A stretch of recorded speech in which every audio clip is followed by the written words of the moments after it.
In the harsh light of the studio lights, he stood alone. His clothing was clean and crisp, but there was a heavy doubt in his eyes. With Captain Christopher Pike as the first captain of the brand new spaceship Enterprise, Starfleet should have had high hopes for him.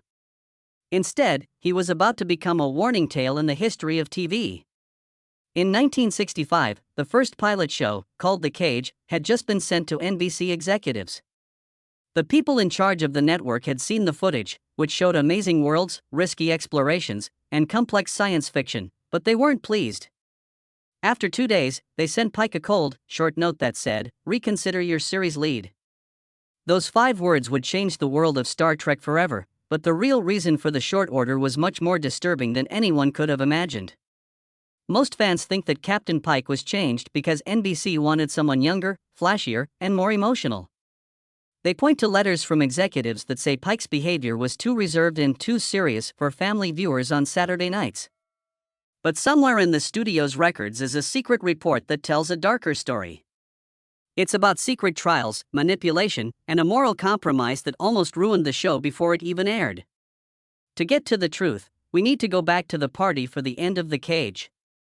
The cast and crew met at an L.A.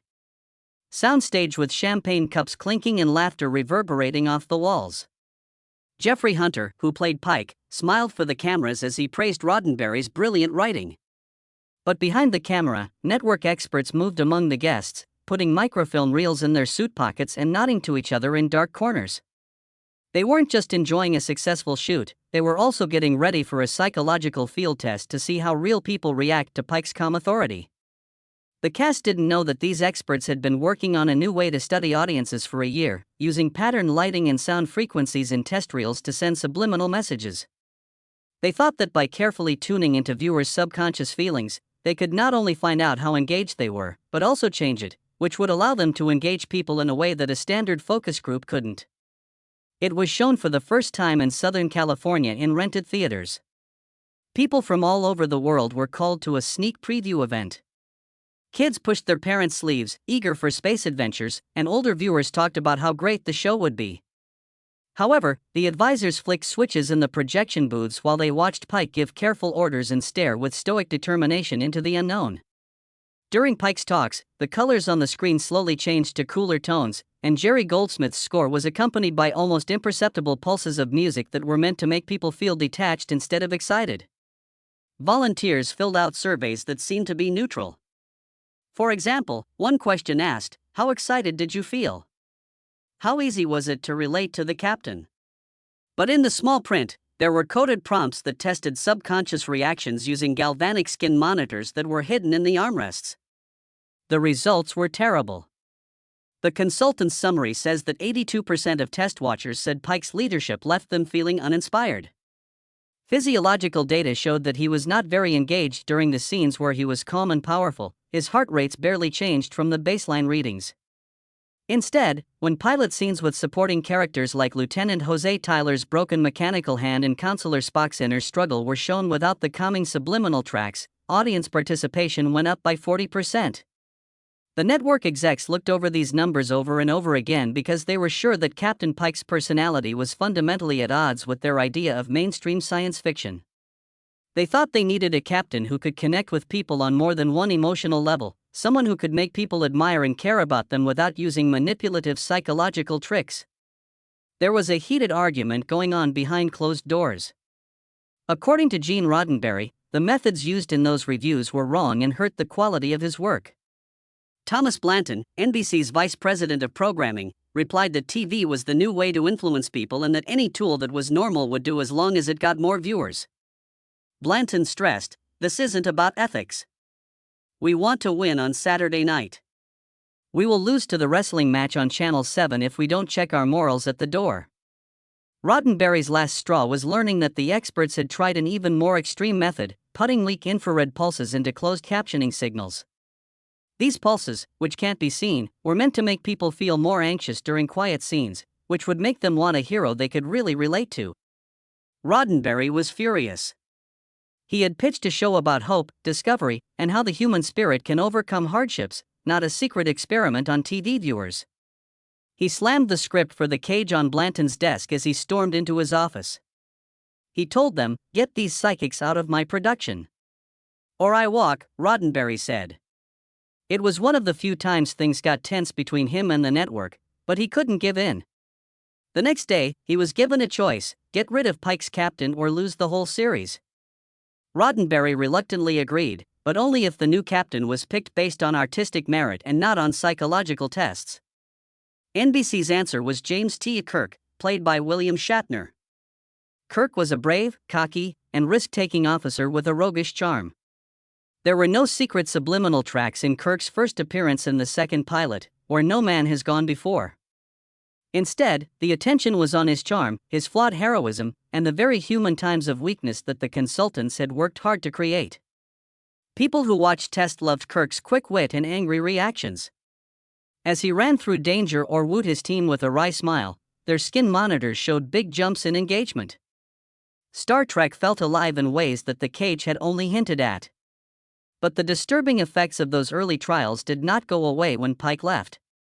In the years that followed, TV networks secretly used some of the same techniques to improve storylines and character archetypes, but they never told viewers that the line between entertainment and manipulating emotions had become less clear. Captain Christopher Pike turned into a tragic figure. He was killed off not because he wasn't interesting, but because the network leaders wanted to control the audience's mind. People fell in love with Captain Kirk when Where No Man Has Gone Before first aired in February 1966. They didn't know that Pike's reputation was being destroyed by his character's mental instability. People had almost forgotten about Jeffrey Hunter's quiet effort. For decades, only the most dedicated Trek fans knew that Pike's substitute wasn't just a random choice of actor, but the result of a secret experiment in controlling people's emotions on a large scale. The Star Trek story is a scary precursor to the data-driven algorithms that streaming services use to guess what viewers will like. The disturbing reason the first captain was changed isn't just network indecision, it's a warning about what happens when people in charge of entertainment put mind control techniques ahead of art, ethics, and real stories. When you see Captain Kirk walk onto the bridge, remember that Captain Pike's calm, genuine leadership was drowned out by a cold calculation that the soul of science fiction could be optimized, at least until the experiment became too dangerous to ignore. After Where No Man Has Gone Before got good reviews, most viewers forgot about Christopher Pike's sudden removal, but a small group of people who worked on the show knew exactly what had happened behind closed studio doors.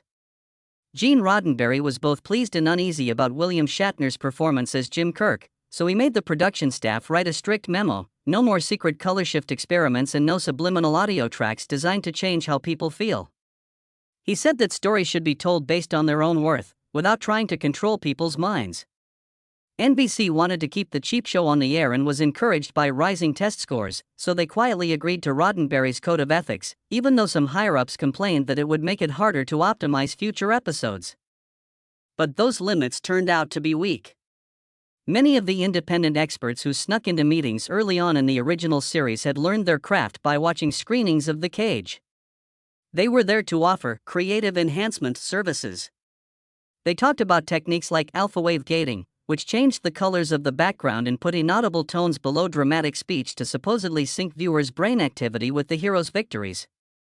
Production notes for episodes like Balance of Terror and The Doomsday Machine suggested intensity ramps and emotion curve overlays. Some directors, not knowing much about the questionable science and believing that any tool that could get people more involved, unknowingly agreed to small changes to the lighting and sound processing. People said they felt uncomfortably cold during Klingon scenes and strangely inspired when Spock showed rare emotion.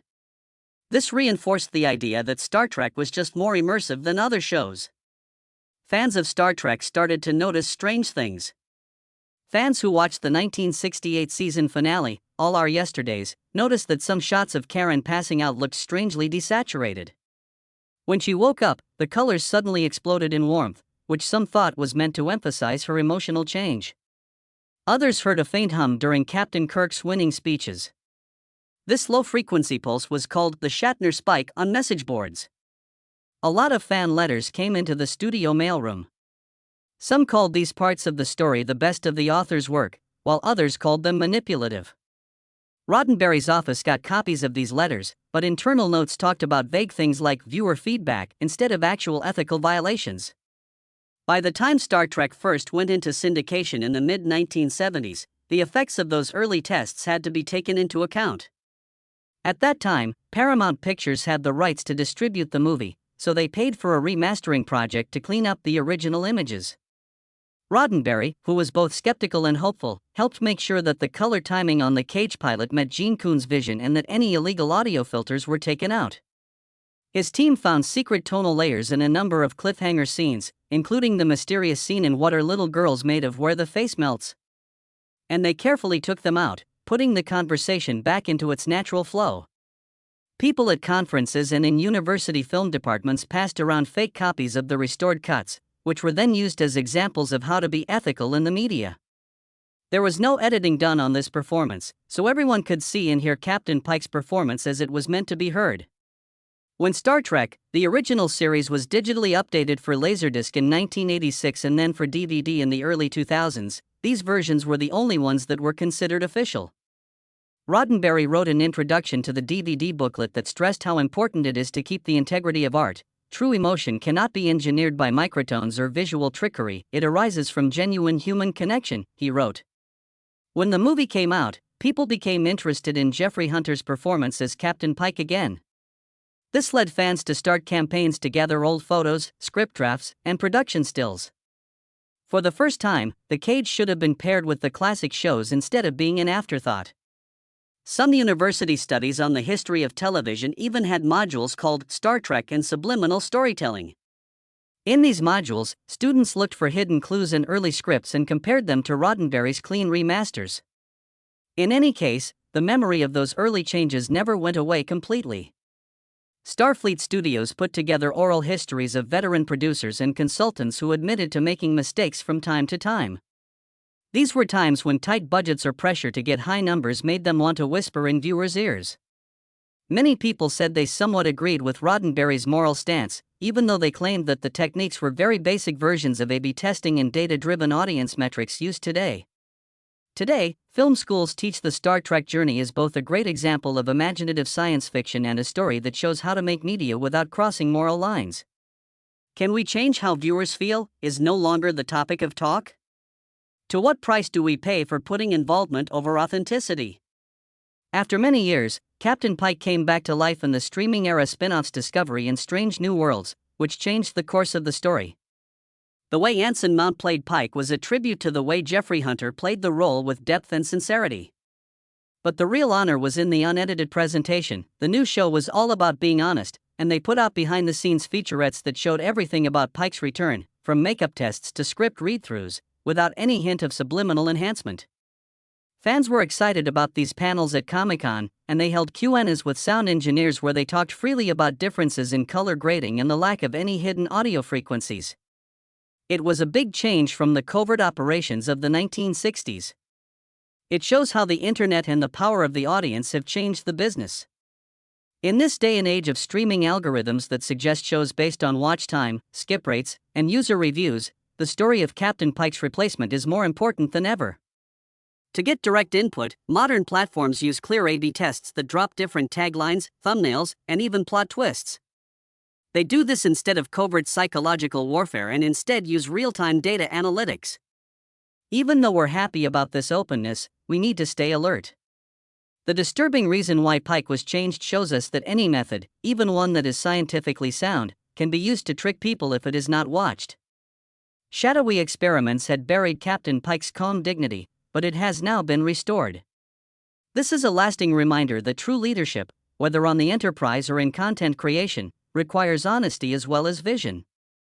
Decades after Roddenberry's moral victory over subliminal tricks, new information came to light when a cache of declassified NBC memos was found in an old archive. These papers, which were part of Project Nested Echo, explained how ultraviolet flickers were secretly added to Where No Man Has Gone Before to boost energy during dangerous scenes. One memo said, exposure above 0.5 lux could cause mild disorientation, ideal for viewer retention but dangerous if overused.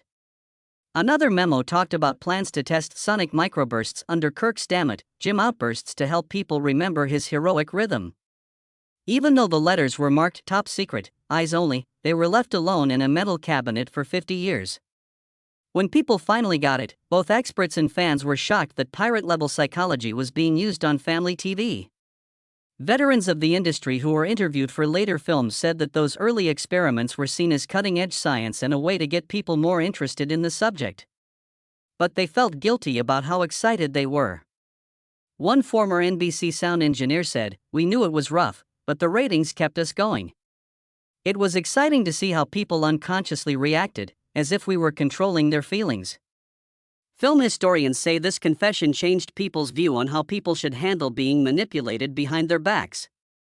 Because of the uproar, new rules were made for broadcasting: no audio layering that wasn't revealed and strict limits on visual frequency shifts. Networks cut funding for consulting companies that focused on emotional optimization. This was done to make sure that any future audience testing would be clear and based on consent. While this was going on, Jeffrey Hunter had been away from Hollywood for a long time, playing parts in westerns and religious epics, but his conscience never rested. In a rare interview for a TV show in 1984, he was honest about how sorry he was that he had been the main subject of an unintentional psychological experiment. "I thought I was just playing a starship captain," he said with his eyes fixed on the studio cameras. "But it turned out I was a lab rat whose dignity was traded for ratings." His words reverberated through the industry and inspired writers and directors to choose honest stories over sneaky ones. When he died in 1969, a number of his fellow writers and producers dedicated episodes of other shows to his memory, paying close attention to how brave and honest Captain Pike was. During the rise of streaming platforms, the Pike scandal served as a warning for content makers who were struggling with data analytics and algorithmic editing. Instead of hiding signs, showrunners learned to trust feedback from viewers through open channels like comments, ratings, and direct polls. In a well-known speech at the 2018 Digital Media Forum, the president of CBS Television Studios warned that the moment you engineer emotion without consent, you sacrifice trust, the holy grail of entertainment. He used Project Nested Echo as an example of how short-sighted actions can hurt a brand's credibility and turn loyal fans away forever. It's interesting that the story around Captain Pike only got stronger in small groups. Rare production stills, lighting graphs, and annotated scripts with instructions like "insert cyan shift frame every 30 seconds" during Pike's monologues were shown at Comic-Con panels. A popular Star Trek fan podcast spent an entire season analyzing every hint of subliminal science in the early episodes. Hosts played back slowed-down audio tracks to reveal hidden pulses and matched them with mood indicators shown on the screen. Their research got so in-depth that some fans started to hear faint hums even in remastered Blu-rays, even though engineers said the repairs got rid of all those frequencies. A deep-dive video by a media studies professor went viral in 2021 and started a new discussion. He put the cage and "Where No Man Has Gone Before" next to each other and showed how they were similar and different by putting color histograms and spectrograms on top of each other to show exactly where manipulative cues had been taken away. His last sentence, "Art survives because it is born from honesty, not hypnosis," started a huge debate online that has now lasted for months. Media watchdog groups used the Star Trek saga as an example to push regulators to make disclaimers about viewer testing more clear. They said that hidden manipulation breaks the basic agreement between author and audience, no matter how advanced the method. At the same time, Pike's return to current times in Strange New Worlds had a symbolic meaning. Many people praised Anson Mount's performance for both staying true to Hunter's original idea and being open about how the production worked. Cast and crew members put out open-access diaries that showed lighting sets, post-production color grading, and audio mastering meetings. These showed that no sneaky improvements were made. In interviews, Mount joked, "If a frame makes you cry, it's because the story moved you, not because someone slipped in a ghost hue." Fans liked this honesty, so they raised money to build a replica of Pike's office for the Television Academy Museum to hold a permanent exhibit on media ethics, and they invited Roddenberry's children to open the exhibit. Today, big streaming services use A/B tests publicly. They switch between different endings or pilot sequences, marking each one in metadata and asking users to give feedback. Every 3 months, subscription platforms put out reports that explain how viewer data is used to make choices about content without using sneaky methods. Still, the removal of Captain Pike casts a dark shadow that serves as a strong reminder of what can happen when networks put fake interaction ahead of real performance. The first captain of Starfleet was once silenced by secret psychological experiments. Now, his story is told in every discussion about ethics in entertainment because of the Pike experiments. The entertainment industry has spent decades dealing with the effects of covert manipulation. Streaming giants of today use advanced customization engines to change thumbnails, episode orders, and even the speed of scenes to keep viewers interested. But content veterans often use Captain Pike's story as a sad example. A major 2019 report from the Global Media Ethics Council warned that any algorithmic nudging of emotional responses recalls the hidden color shifts and sonic pulses first tested in the cage. With the help of big data, platforms now A/B test multiple versions of a pilot, with each version having small changes to lighting, score intensity, or dialogue emphasis. However, industry standards say that these tests must be fully disclosed to creators and, ideally, viewers. The Pike saga serves as a reminder to business leaders that new ideas lose their appeal when they put numbers ahead of audience trust. At the same time, advances in artificial intelligence have brought back worries of manipulation on a scale that has never been seen before. Deepfake technology can now perfectly copy the face and voice of a performer, which could lead to cameos by dead stars in sequels or tribute episodes. In early proof-of-concept demos, AI was used to put dead players in new scenes. This got a lot of praise at tech shows, but it also caused unions and guilds to raise ethical concerns. In answer, the Screen Actors Guild worked out a digital likeness clause that says whenever AI made an actor's likeness, they have to get clear permission and show disclaimers on screen. We learned from Pike that hidden tricks break the promise between the storyteller and the audience, a SAG representative said. As shown by the union stand, the idea that started in a Hollywood backlit in 1965 is still a big part of discussions about image rights and viewer consent today. Researchers at universities around the world have looked at how the Pike discoveries have changed media lessons around the world. Film history classes now include sections on subliminal psychology that compare NBC notes from the 1960s to algorithmic ranking papers from today. In the Ethics of Emotion Engineering seminar at New York University's Tisch School, students look at old Star Trek video along with new streaming bacon tests. As part of one class exercise, students are asked to create a short scene with two different lighting schemes, one that builds tension subtly, and the other that keeps the story neutral. The arguments that follow often show how easily people's views can change when authors have extra narrative power. Professors stress that clearly labeling any emotional optimization work is not only the right thing to do, but also a moral obligation that came from Captain Pike's experience. Star Trek events have become places where fans can have deep conversations about how the media should act. A lot of people show up to panels about the ethics of the Enterprise, and they even spill out into the halls. Fans talk about secret clues they found in old VHS copies, like a barely audible frequency spike that happened whenever Kirk solved a problem. They then compare these clues to honest behind-the-scenes details found in new remasters. Trek Truths, a famous web series, has episodes that break down the Pike controversy by talking to crew members who are still alive and comparing color grading charts from first-generation film scans.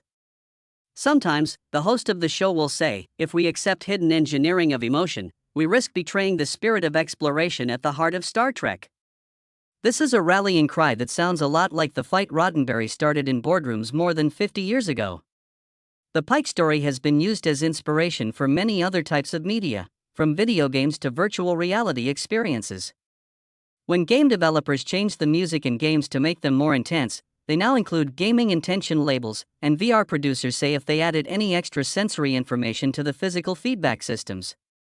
Europe's regulatory bodies have started to write transparency in digital experiences standards. These standards call for clear user permission for any adaptive haptic feedback or vision changes that could affect how people feel or act. Even though enforcement is still not uniform, writing down open practices shows how the forced departure of one captain led to changes across the whole business.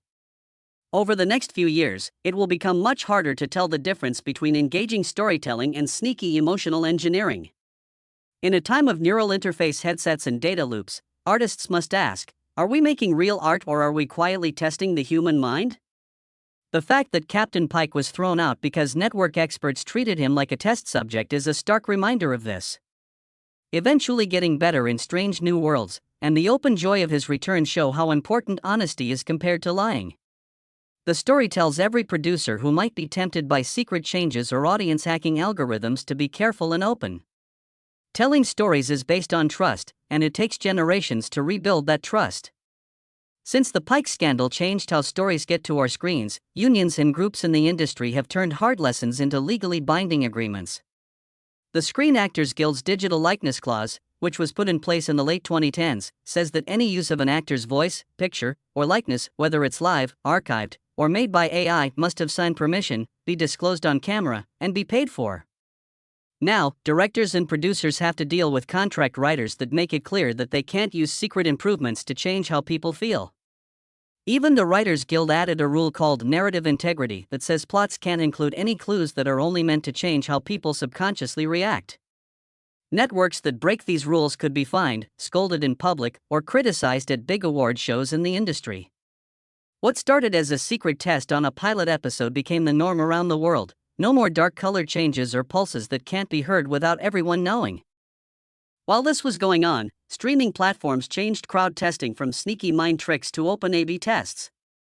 Services like FlashStream and NovaPlay regularly play different versions of a pilot, with each version labeled in the service's metadata. They also let users vote on their favorites through polls inside the apps. The creative teams can see real-time comments on things like pacing, music choices, and character arcs thanks to data dashboards.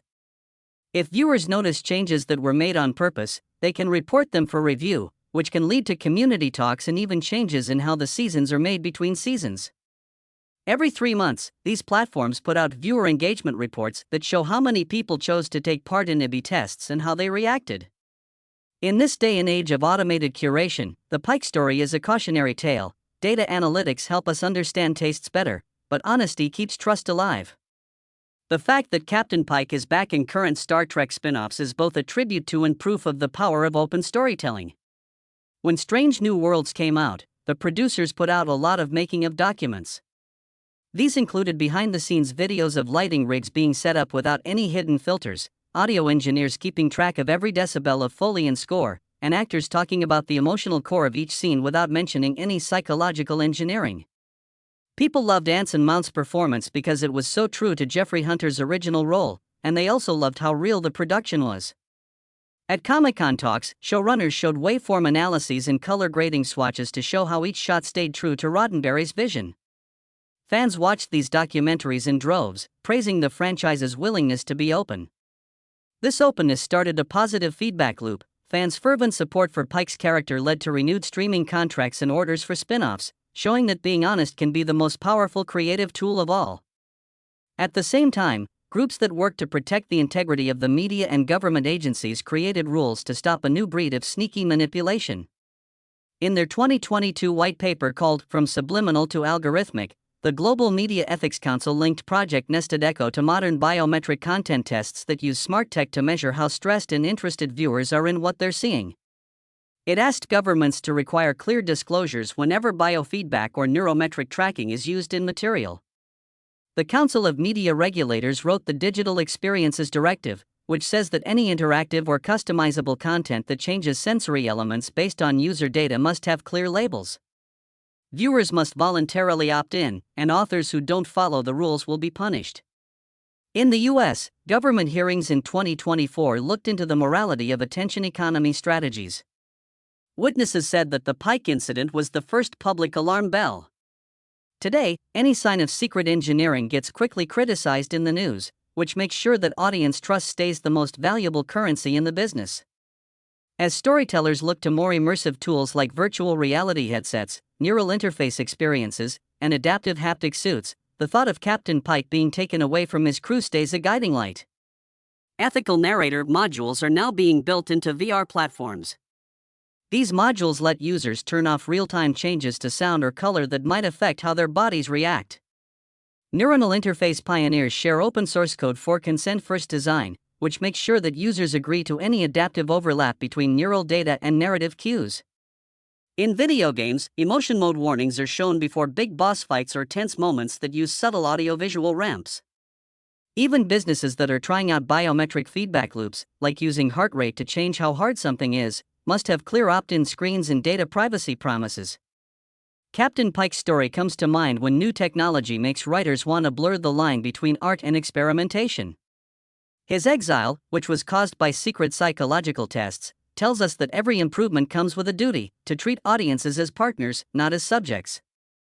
When Jeffrey Hunter's calm presence gave way to planned color schemes and subconscious pulses, he was killed by an industry that put illusions ahead of people. The triumphant return of Pike in Strange New Worlds and the broad changes it led to demonstrate that honesty, agreement, and respect for real emotion are not things that get in the way of creativity, but rather things that make it possible. As we explore new areas in space, on screens, or in our minds, let us remember Captain Pike by keeping our craft honest and making sure that the heart of stories stays free of hidden strings. Now, in 2025, the entertainment industry is at another crossroads. New developments in virtual technologies hold a lot of promise, but they also remind us of Captain Pike's story. Biometric input can be used to customize virtual reality experiences and change stories in real time. However, if creators hide their changes below the surface, these experiences could repeat past mistakes. Leaders in the field remember how a change in color schemes stopped Pike's leadership before Star Trek even started. The pioneers of today say they won't make the same mistakes. They talk about the thin line between new ideas and taking advantage of people in both private meetings and public groups. Those in charge have heard you. The Digital Experiences Directive now says that any adaptive story or sensory cue must have a clear permission prompt that participants can see before they start to immerse themselves. In the US in 2024, government hearings made streaming services share information about A/B testing for pilot episodes. This made it clear which parts were being tested. Canada, Australia, and Japan all came up with similar rules. Producers share the best ways to make designs that are ethical at global meetings. They teach people that being open is not a burden but a benefit when it comes to competing. People will gladly participate in experiences that respect their autonomy rather than trick them without their knowledge and reward creators who do this.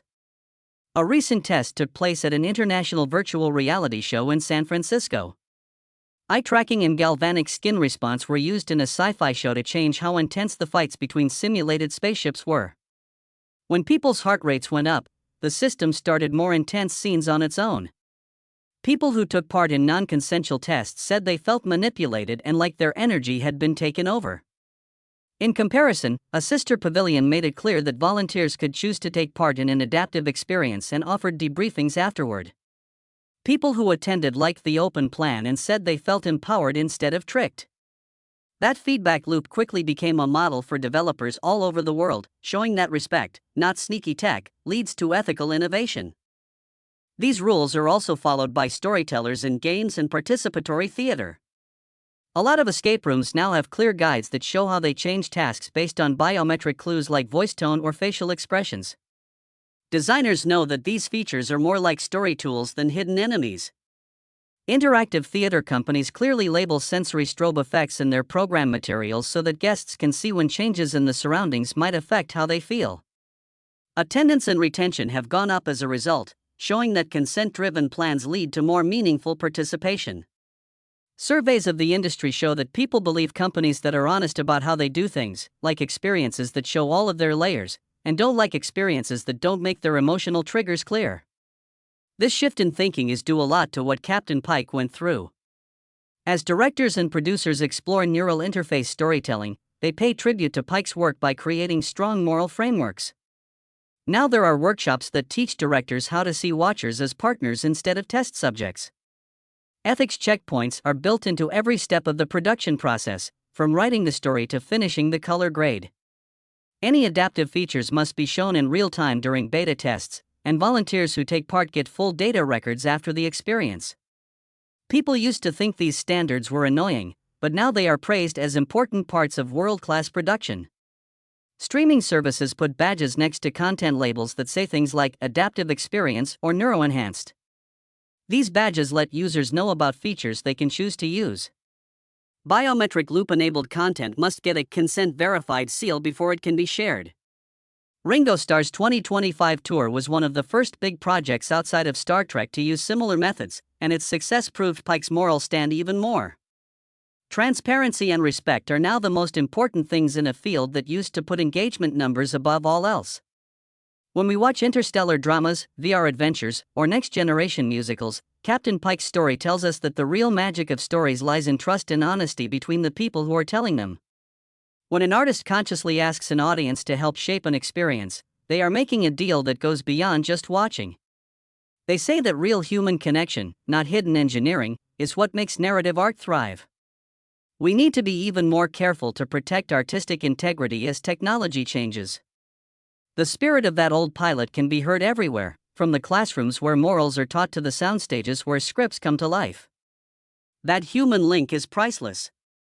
Some people may have been upset about how Captain Pike was removed, but his eventual recovery and the changes that followed show that honesty, respect, and artistic authenticity will always lead storytelling to its greatest potential. We remember what Starfleet's first captain taught us: whenever a new genre or technology comes out that grabs our attention, build without any hidden strings, and watch humanity rise. By honoring Pike's cause, creators create a world where trust without manipulation is the foundation of all new stories. This makes sure that audiences stay active players in the stories instead of unwitting test subjects.